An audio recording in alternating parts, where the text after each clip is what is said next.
Let's go. Hello everyone, welcome. இன்றைக்கி நம்ம என்ன பார்க்க போகிறோம்னு பார்த்தீங்கன்னா, சில்லி வெஜ் எப்படி செய்கிறதுன்னு பார்க்கலாம் வாங்க. இதுக்கான இன்க்ரீடியன்ட்ஸ்லாம் நான் முன்னாடி லிஸ்ட் ஆட் பண்ணியிருக்கேன், அதுவும் நீங்கள் செக் பண்ணிக்கோங்க.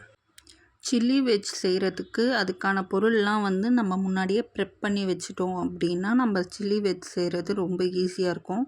சரி, எப்படி செய்யலான்னு பார்க்கலாம் வாங்க. ஒரு பாத்திரம் எடுத்துக்கோங்க. அதில் நறுக்கின கோஸு, பொடியாக நறுக்கின கேப்சிகம் அண்ட் அது கூட பொடியாக நறுக்கின கேரட், இது எல்லாத்தையும் சேர்த்துக்கோங்க. கேரட் சேர்த்ததுக்கப்புறம் இப்போ நம்ம இஞ்சி பூண்டு பேஸ்ட், தனி மிளகாத்தூள், அதுக்கப்புறம் சோயா சாஸ் சேர்த்துக்கலாம். நம்ம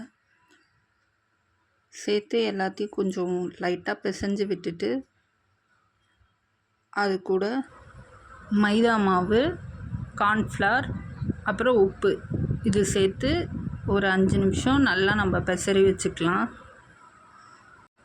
இப்போது ஒரு கடாயில் நம்ம எண்ணெய் ஊற்றிக்கலாம். எண்ணெய் நல்லா காயட்டோன்ட்டு இப்போ எண்ணெய் நல்லா காஞ்ச உடனே நம்ம ரெடி பண்ணி வச்சுருக்கிற வெஜ் மிக்ஸை கொஞ்சம் கொஞ்சமாக எண்ணெயில் போட்டு நல்லா பொரியட்டுன்னு, நல்லா பொன்னிறமாக வரணுன்ட்டு அதை நம்ம எடுத்துக்கலாம். நம்ம இதை அப்படியே கூட சாப்பிட்டு பார்க்கலாம், நல்லா டேஸ்ட்டாக இருக்கும். இதுவே வெஜ் பக்கோடா இது பேர். இப்படியே கூட நம்ம சாப்பிட்லாம். நெக்ஸ்ட்டு நம்ம வெஜ்ஜு சில்லி எப்படி செய்யலான்னு பார்க்கலாம் வாங்க. இப்போ கடாயில் நம்ம கொஞ்சம் எண்ணெய் ஊற்றிக்கலாம். எண்ணெய் நல்லா காஞ்சதுக்கப்புறமும் பூண்டும் பச்சை மிளகாவும் எண்ணெயில் சேர்த்து நல்லா வதக்கிக்கலாம்.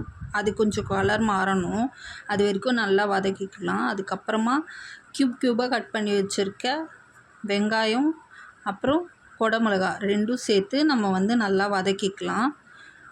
ரெண்டுத்தையும் நல்லா மிக்ஸ் பண்ணி விட்டுக்கலாம். அது ரெண்டும் எண்ணெயிலேயே கொஞ்சம் நல்லா வேகணும். வேகிற அளவுக்கு நல்லா மிக்ஸ் பண்ணி விட்டுக்கோங்க.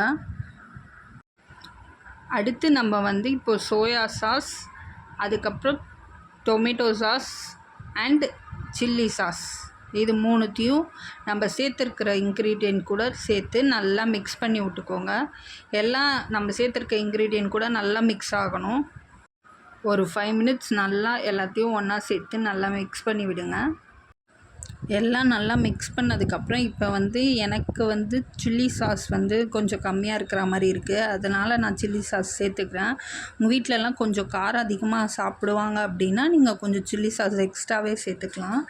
இல்லை காரம் கம்மியாக சாப்பிடுவாங்க அப்படின்னா ஒரு மாதிரி புளிப்பு இனிப்பு அந்த சுவை வேணும் அப்படின்னா எல்லாத்தையும் சரியான அளவில் சேர்த்துக்கோங்க.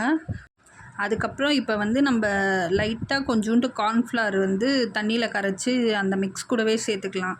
இது எதுக்காக சேர்க்குறோம் அப்படின்னு பார்த்திங்கன்னா, நம்மளுக்கு அந்த சாஸ் திக்காக வரும், ஒன்றா சேர்ந்து திக்காக வரும். ஸோ அதுக்காக சேர்த்துக்கிறோம். இப்போ நம்ம செஞ்சு வச்சுருந்த வெஜ் பக்கோடாவை இதுக்குள்ளேயே சேர்த்து நல்லா மிக்ஸ் பண்ணி விட்டுக்கலாம்.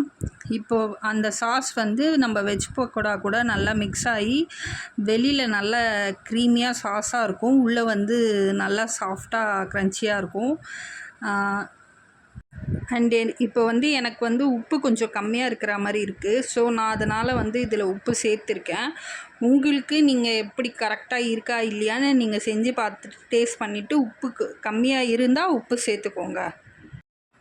இப்போ நம்ம பொடியாக நறுக்கின வெங்காயத்தால் இது கூட சேர்த்துக்கலாம். சேர்த்து நல்லா கலந்து விட்டுக்கலாம். ஒரு 2 நிமிஷம் அடுப்பை சிம்மில் வச்சு நல்லா கலந்து விட்டுக்கோங்க. கலந்து விட்டு ஆஃப் பண்ணிக்கலாம். இப்போது நம்மளோட சுவையான வெஜ் சில்லி ரெடி. இதை நீங்கள் இந்த வீடியோ பார்த்து வீட்டில் செஞ்சு பார்த்து உங்கள் ஃபேமிலி அண்ட் ஃப்ரெண்ட்ஸோடு என்ஜாய் பண்ணுங்கள். தேங்க்ஸ் ஃபார் வாட்சிங்.